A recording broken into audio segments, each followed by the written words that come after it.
বিগত দিনের মতন আজকের অনলাইন ক্লাসে তোমাদের স্বাগতম। আমরা বিগত দিনে গ্রামারের একটি পার্ট করেছিলাম, সিম্পল কমপ্লেক্স কম্পাউন্ড। পার্টটি সম্পূর্ণভাবে শেষ হয়েছিল না, তার পরের অংশ আমরা আজকে করছি। বিগত দিনের অংশটা সাথে আজকের এই অংশটা অ্যাড করা হচ্ছে।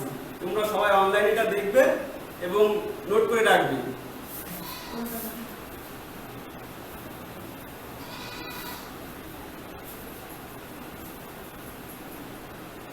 আমাদের সিম্পল কমপ্লেক্স কম্পাউন্ড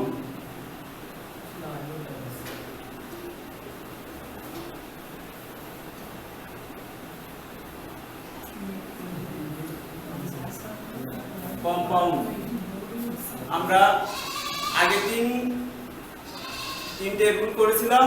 এখানে সিম্পল কমপ্লেক্স কম্পাউন্ডের গ্রামারের সবথেকে জটিলতম একটা অংশ এবং এর চ্যাপ্টারটা খুবই দীর্ঘ, এই জন্য এটা সীমিত পরিসরে নেওয়া সম্ভব না। তাই আমরা আবার নতুন করে শুরু করছি, যে রুলগুলো বাকি ছিল সেই রুলগুলো থেকে। সিম্পল একটা রুল, উদ্দেশ্য মূলক two.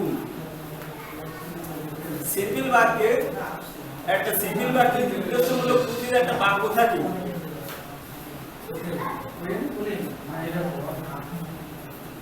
He or hard. He or hard. To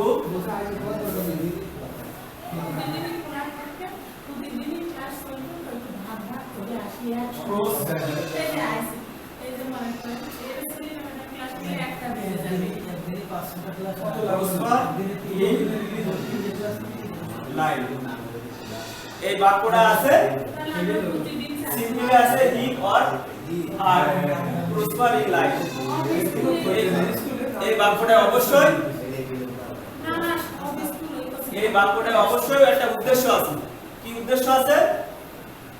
সে কঠোর পরিশ্রম করে জীবনে উন্নতি করার জন্য। তাহলে এই যে টুটা, এই টুটায় অবশ্যই উদ্দেশ্য আছে। সে পরিশ্রম করছে কিসের জন্য? উন্নতির জন্য। এই বাক্যটাকে কিভাবে কমপ্লেক্স করতে হবে এই নিয়মটা একটু দেখো। টু এর আগের অংশ plus so that plus subject. তাহলে টু এর আগের অংশ আসবে, তারপরে সো দ্যাট, তারপরে ক্যান অবলিক কুড প্লাস পরের অংশ। তাহলে টু এর আগের অংশ আসবে so that subject plus can could, to এর পরের অংশ। এই নিয়ে বাক্যটা আমরা যদি গঠন করি তাহলে এর উত্তরটা হবে হি works hard so that he can prosper in life. এই বাক্যটা অবশ্যই এই নিয়মে গঠন করতে হবে। কিভাবে? তাহলে so that সে কঠোর পরিশ্রম করে যাতে সে জীবনে উন্নতি লাভ করতে পারে। এবার এই বাক্যটাকে কিভাবে আমরা কম্পাউন্ড করব? এই বাক্যটাকে কম্পাউন্ড করতে গেলে সো দ্যাট হয়ে দিলে এই বাক্যটা কম্পাউন্ড হয়ে যাবে।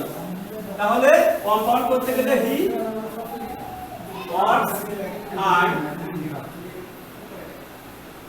And prosper in life. সে কঠোর পরিশ্রম করে প্রসপার in life.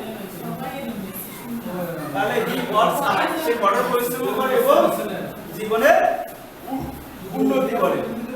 তাহলে সিম্পল কমপ্লেক্স কম্পাউন্ড একটা বাক্য সব সময় তিনটের সাথে সম্পর্ক থাকবে। যদি মনে করো এই বাক্যটা অবশ্যই যদি কমপ্লেক্সে থাকে তাহলে সিম্পলি আসলে ঠিক একই নিয়মে ফিরে আসতে হবে। প্রিয় শিক্ষার্থী, এটাও অবশ্যই নোট করে রাখবে। এবার দ্বিতীয় আরেকটা রুলে যাই আমরা। টু ডট ডট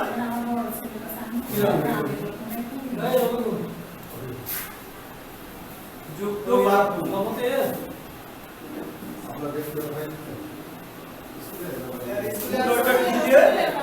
যে বাক্যটা থাকবে সেই বাক্যটা দেখো তাহলে he is too weak to move। এই বাক্যটার মানে আছে কি he is too weak to move, সে এত দুর্বল যে হাঁটতে পারে না। তাহলে এই বাক্যটা প্রথম নট নিয়ে তাহলে আমরা না বলছি কি জন্য he is too weak to move। এই বাক্যটা অবশ্যই এই টু ডট ডট টু যেখানে থাকে এই বাক্যটাকে কি বলে হ্যাঁ বোধক নেগেটিভ বলে। এই বাক্যটা যদি আমরা কমপ্লেক্স করতে চাই এই বাক্যটাকে আমরা যদি কমপ্লেক্স করতে চাই তাহলে সো ডট ডট দ্যাট এই যে টু আছে এই যে টু আছে এই টু জায়গায় সো বসবে আর এই যে টু এই টু জায়গায় দ্যাট বসবে। এর মানে এত যে তাহলে বাক্যটা কি হবে so dot dot that plus subject plus can oblique could plus not plus শেষ ভার্ব। তাহলে বাক্যটার গঠন দেখো he is so weak that he cannot move।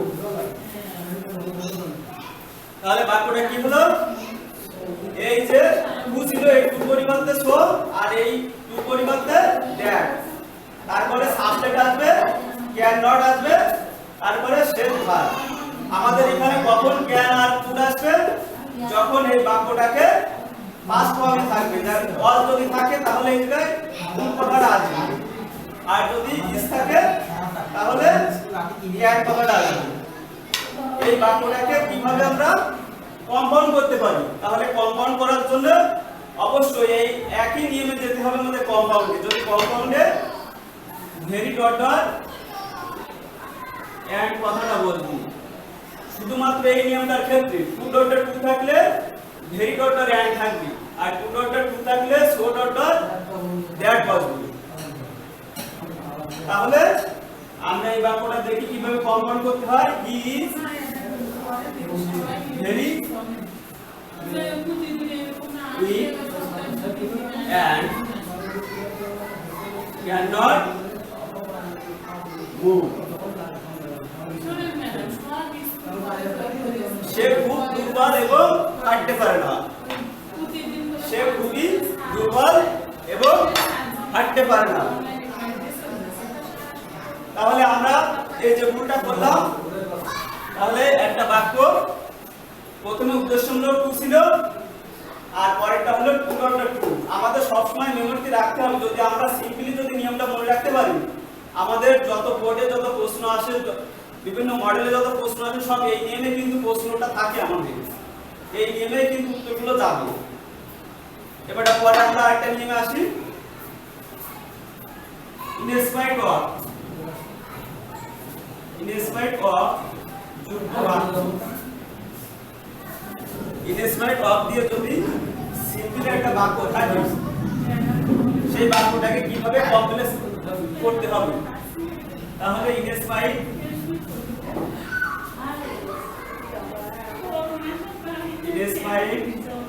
Of being poor he is honest। In spite of দিয়ে যদি একটা বাক্য থাকে simply in spite of being poor he is honest। এর মানে যদি সে গরিব হওয়ার সত্ত্বেও সে সৎ ছিল। গরিব হওয়ার সত্ত্বেও সে সৎ ছিল, এটার মানে হলো সত্ত্বেও। তাহলে এই বাক্যটা যদি থাকে তাহলে কিভাবে কমপ্লেক্স করতে হবে? ইনডেফিনিট ভার্ব থাকলে অবশ্যই দো অল্প আনতে হবে।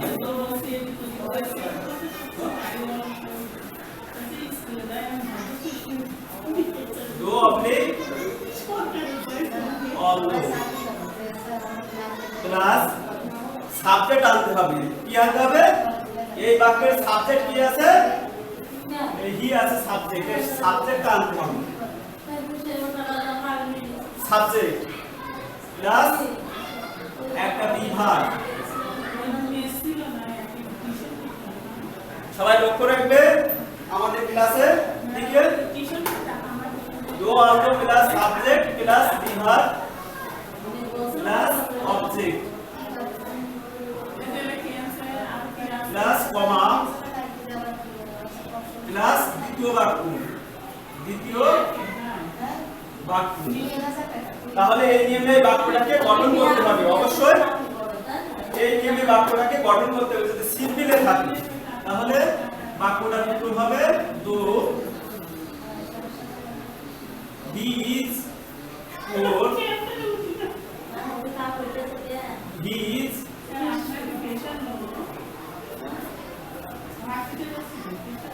honest। মনে রাখবে বাক্যটাকে দো he is poor, he is honest। এর মানে লোকটা, যদিও লোকটা গরিব ছিল তবুও সে সৎ। শুধুমাত্র এই ইনডেফিনিট ভার্ব থাকলে, যদি সিম্পলে থাকে তাহলে কমপ্লেক্সে করতে গেলে দো অলদো বসে, আর কম্পাউন্ডে কি হবে? দো অলদো উঠে যে বাদ হবে। তাহলে দো অলদো উঠে যাবে কমার জায়গায়, কমার জায়গায় জায়গায় বার্ড হবে, বার্ড হবে। তাহলে উত্তর হি ইজ পোর বার্ড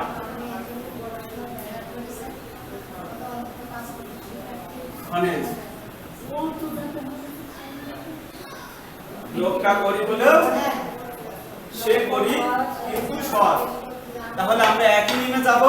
তাহলে এই যে তিনটে রুল হলো, তিনটে রুল, তিনটের সাথে সম্পর্ক। আমাদের যদি কমপ্লেক্সে এই বাক্যটা থাকে কম্পাউন্ডে এই নিয়মে যাবে, আবার সিম্পলও এই ঠিক একই নিয়মে ফিরে আসবো আমরা। তোমরা অবশ্যই এই নিয়মগুলো নোট খাতায় লিখে রাখবে। আমি এইটা মুছে দিচ্ছি, পরে আরেকটা মিলে যাচ্ছি, উপরে থেকে মুছলাম। তোমরা অবশ্যই খাতায় লিখে রাখবে এবং বাসায় প্র্যাকটিস করবে।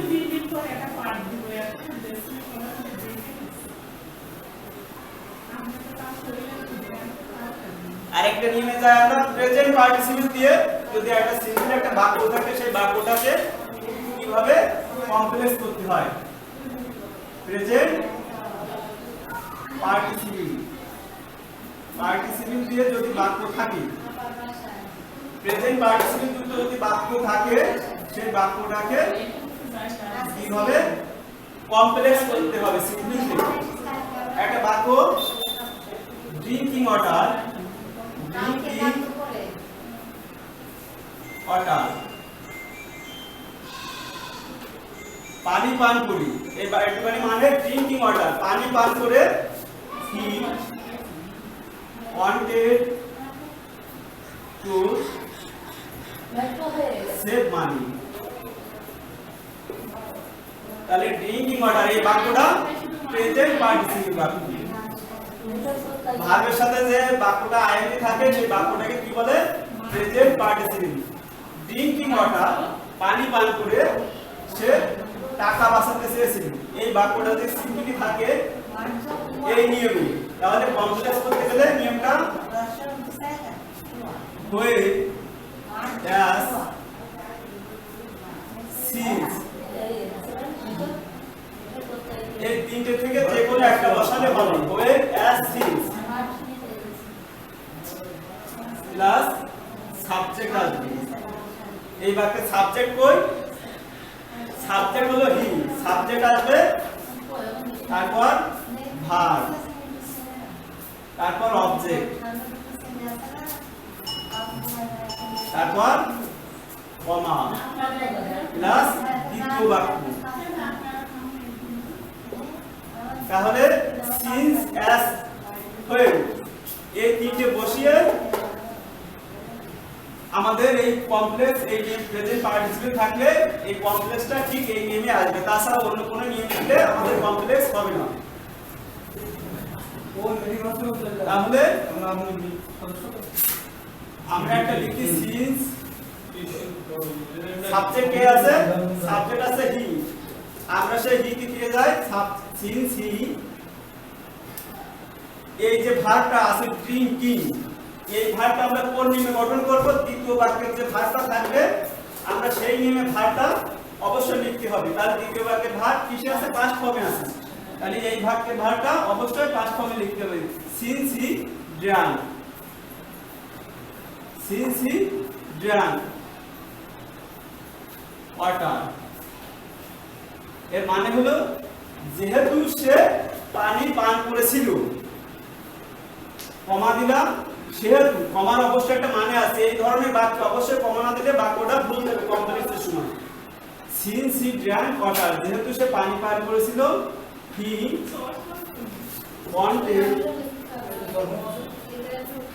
wanted to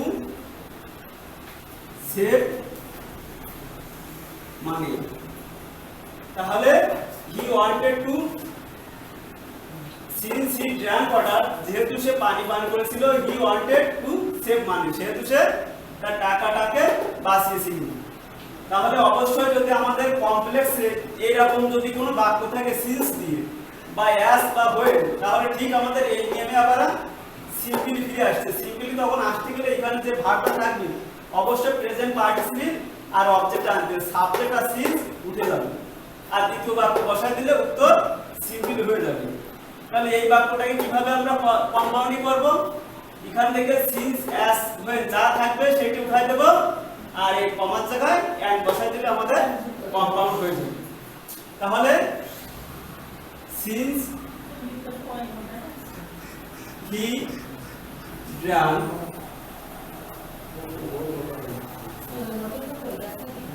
water যেহেতু সে পানি পান করেছিল and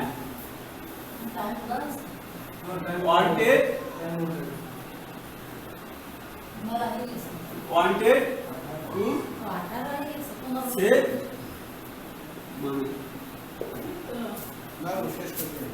তাহলে হি ড্রাঙ্ক ওয়াটার সে পানি পান করেছিল wanted to save money এবং টাকা বাঁচিয়েছিল আমাদের যেহেতু একই সাবজেক্ট হি আছে সেহেতু বারবার আমাদের সাবজেক্ট কম্পাউন্ডে লেখা লাগে না তাহলে আমরা যে নিয়মগুলো শিখলাম আগের দিন আর আজকের যে নিয়মগুলো আছে এই নিয়মগুলো মিলে সিম্পল কমপ্লেক্সের যে নিয়মটা অবশ্যই খাতায় নোট করে রাখবে তোমরা বাড়িতে প্র্যাকটিস করবে প্র্যাকটিস করার পরে বাড়ি বিভিন্ন যে মডেল আছে মডেল প্রশ্ন আছে প্রশ্নের সাথে ঠিক এই নিয়মে মিলাই রাখবে তোমাদের ক্লাসে আমি এই নিয়মগুলো প্র্যাকটিস করিয়েছি তোমরা আবার বাসায় প্র্যাকটিস করবে এবং এই নিয়মগুলো ফলো করে উত্তরগুলো করবে প্রিয় শিক্ষার্থীবৃন্দ তোমাদের সবাইকে আজকে অনলাইনে ক্লাসে এই পর্যন্ত তোমরা সবাই সুস্থ থাকো ভালো থেকো এবং বাড়ি বেশি বেশি করে প্র্যাকটিস করবে